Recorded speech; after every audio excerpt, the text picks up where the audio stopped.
And now for the news in detail.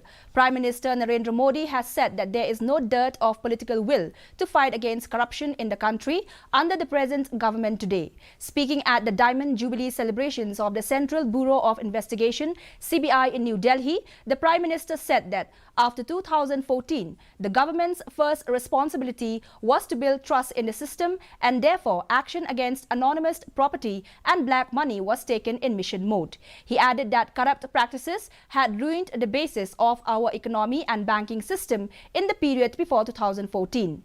The Prime Minister said that the present government is working in action mode against the hoarders of black money and the root causes of the corruption.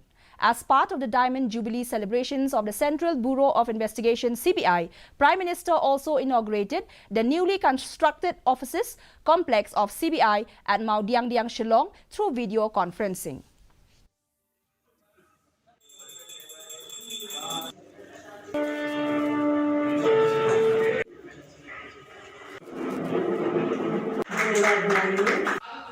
के इंसाफ एक brand के रूप में